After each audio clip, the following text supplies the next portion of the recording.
हार मन हमने वार कोमल कमल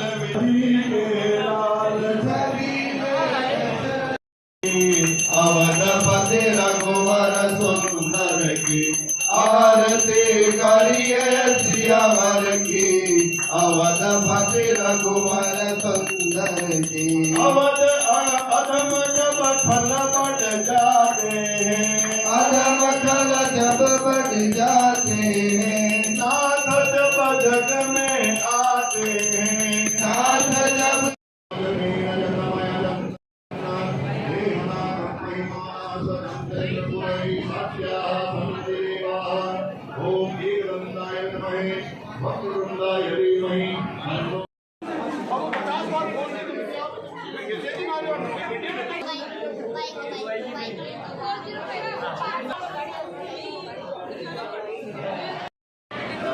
जैसा कि आपको विदित है, आज श्रीमद् भागवत गीता का जो पूर्णावती आज हुई है और महर्षि पराशर वेद व्यास जी का यहाँ जो आश्रम बनाया गया है, मुनि सुखदेव जी का भी जो आश्रम बनाया गया है और मेवाड़ पराशर समाज ने एक बहुत अनूठा कार्य करके दिखाया है और सबका सहयोग इसमें लिया गया। अच्छा होता कि हमारी जो भागीदारी है वो और ज़्यादा बढ़ सकती है, क्योंकि हम जिस ऋषि कुल से आते हैं उस ऋषि कुल की परंपराओं में जो वेद ज्ञान पुराण और संहिताओं में जो भरा हुआ है उसका अध्ययन आज करना बहुत आवश्यक है। आज हम उसका अध्ययन नहीं कर पा रहे हैं और देश विदेश में हमारे ही शास्त्रों के आधार पर न केवल नक्षत्र ज्ञान बल्कि आज जो नासा है और वेद विज्ञान के आधार पर ही आगे बढ़ रहा है। तो ऐसी स्थिति में कि जब हमारी लुप्त होती हुई जो हमारी जो ज्ञान के जो भंडार हैं उसका हमको अध्ययन करना चाहिए और हमारे ऋषि कुल परंपरा के अंदर में जो भी अब तक साहित्य लिखा है उसके ऊपर शोध होना चाहिए और वो उनको भारत सरकार को पाठ्यक्रम का हिस्सा बनाना चाहिए। आप बता रहे थे कि शोध होना चाहिए, आप इस शोध के लिए पाठ्यक्रम का हिस्सा होना चाहिए। हमारे जो इसी के लिए डेडिकेटेड यूनिवर्सिटी होना चाहिए, पराशर यूनिवर्सिटी होना चाहिए और उससे जितने भी वेद पुराण और जो शास्त्र जो लिखे गए हैं। ऐसा पारसर समाज क्या करे कि कॉलेज खुल जाए इस तरीके से उस पर प्रकाश? वैसे तो जो ये थाती है वो पूरे विश्व के लिए है, गौरवपूर्ण है, पर समाज बड़ी छोटा है।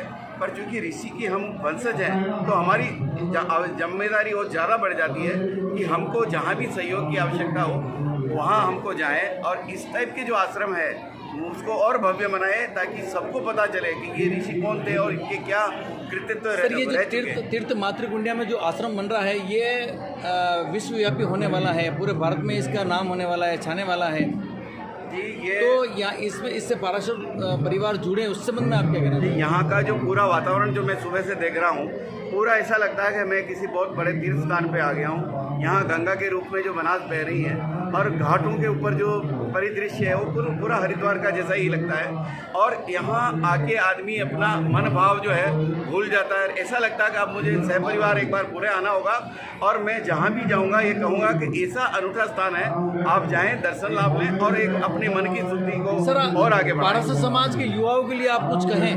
मैं युवाओं को बहुत कुछ कहना चाह रहा हूँ। आज सुबह मंत्र के दौरान जो है व्यासपीठ से एक पाणी ग्रहण शब्द पे जो है व्यास जी पूछने लगे कि पाणी ग्रहण का मतलब क्या होता है, तो हम उसका उत्तर बहुत से लोग नहीं दे पाए। एक छोटा सी बात थी, हमको हमारे जो भी विप्र के और जो ब्राह्मण के जो तत्व हैं उनको धारण भी करना चाहिए और हमारी भावना उसी के अनुरूप रखना चाहिए। नहीं है तो ज्ञान को सर मैं समाज में, दूसरा समाज में, सब समाज में देखता हूँ कि आजकल युवाओं में भय है, अकारण भय है। लेन देन का ले लो, चाहे सामाजिक ले लो, चाहे सामाजिक निर्वाह का आयोजन ले लो। देखिए ये थोड़ा थोड़ा जिसको कहना चाहिए ना, गिरावट जो आई है हर समाज में आई, पर हमको समय रहते ही इस गिरावट को हमको देखते हुए अगर अभी से समझ जाएं तो हम उनको सही राह पकड़ा पाएंगे और आने वाले समय में जो ये ऋषिकुल के जो ज्ञान है आधारित हम करेंगे तो निश्चित रूप से हम आगे बढ़ेंगे और जन कल्याण कर पाएंगे। आप समाज को कम शब्दों में क्या मैसेज देना चाहेंगे, युवा जिसमें युवा बुजुर्ग सारे आ जाएं? अभी ये शादियों के ऊपर जो शादी ब्याह में जो अभी ये जो कमी आ रही है, सबसे पहला है आपको शिक्षित होना पड़ेगा, संगठित होना पड़ेगा और सबको सहयोग की भावना से आगे बढ़ना होगा।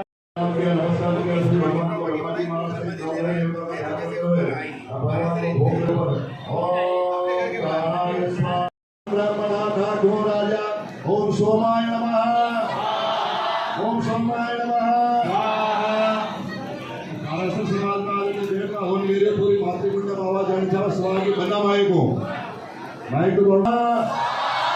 ओम सोमाय नमः, ओम सोमाय नमः। आगे तो आवाज बोल जाएगा। ओम सोमाय नमः, ओम सोमाय नमः, ओम सोमाय नमः।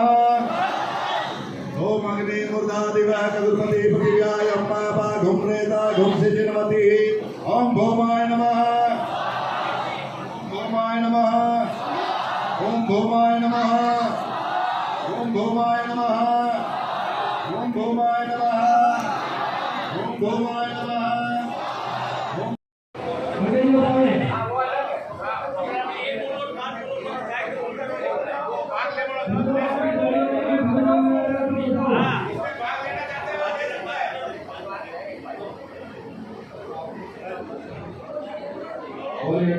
भगवान की सूचना प्राप्त हो रही है। 2 लाख 61 हजार से श्रवण सुनी है और भी अपनी भावना से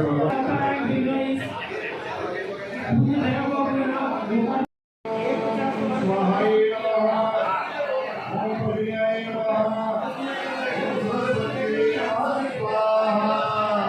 बोले नारायण भगवान की जय।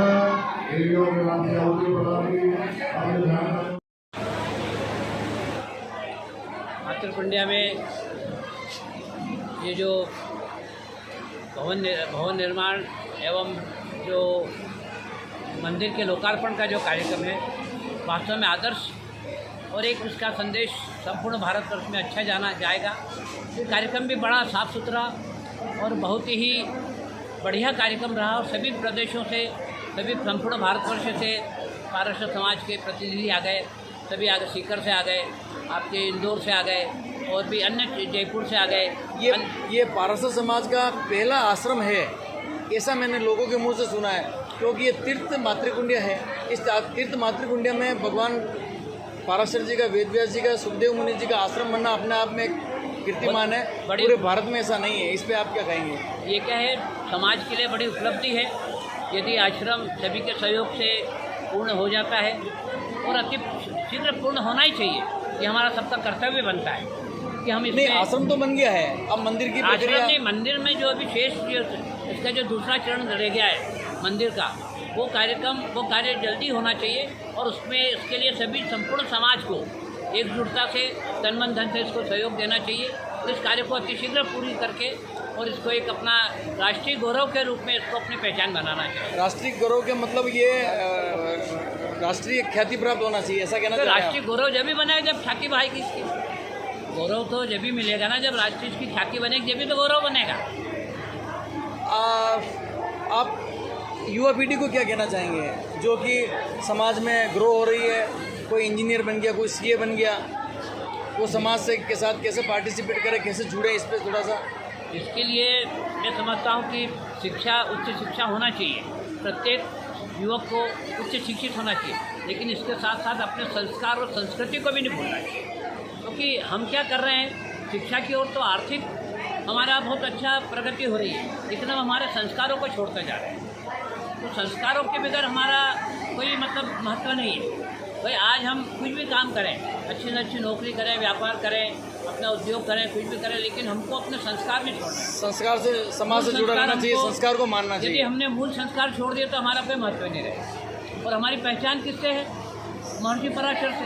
और महर्षि पराशर जी का वंश जो है जगत प्रसिद्ध है और उनकी तो आज विश्व में जो 4 पीढ़ियाँ, महर्षि वशिष्ठ, इसके बाद महर्षि जो है आपका इनके शक्ति, इसके बाद पराशर और वेद व्यास, उसके बाद सुखदेव जी, ये 5 आज किसी भी विश्व में कोई भी ऐसी ऋषि की ऐसी संतति नहीं हुई कि जिनने 5 पीढ़ियों तक अपना जो है समाज के लिए वो कराया, मतलब के लिए समाज के लिए कार्य किया। तो ये क्या अपना विशेष मतलब आप ये कहना चाह रहे हैं कि वशिष्ठ मुनि, शक्ति मुनि, पराशर जी, वेद व्यास जी, सुखदेव मुनि जी, इन 5 ने मतलब नहीं, वो तो इस समाज को, संपूर्ण समाज को, अपने सब हिंदुस्तान को, हिंदू समाज को बहुत कुछ इन्हें दिया है। और आज मोक्ष शास्त्र जो दिया है, जिसका सब जगह आज प्रचार प्रसार हो रहा है, जिसका काम हो रहा है, जिस विधा पे अपन जो है बड़े बड़े विद्वान जिस पे 7-7 दिन तक अपने ज्ञान यज्ञ चला रहे हैं, वो किसकी देन है?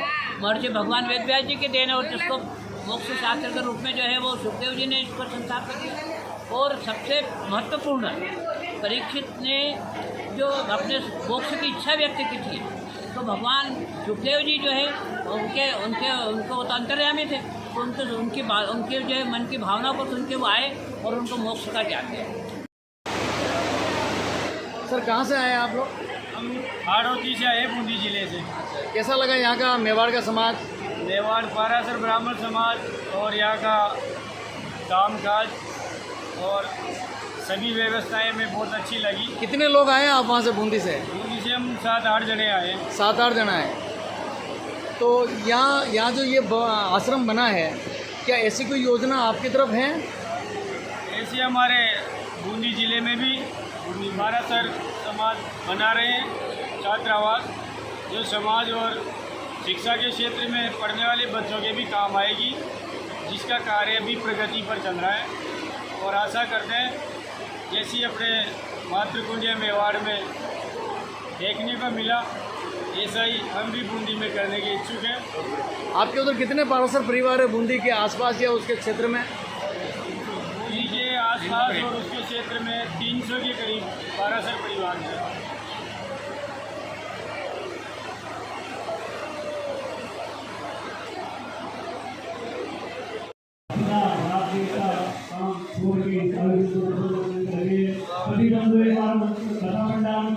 भजन सम्राट के नाम से जाने जाते हैं भाई साहब नरेंद्र जी पारासर।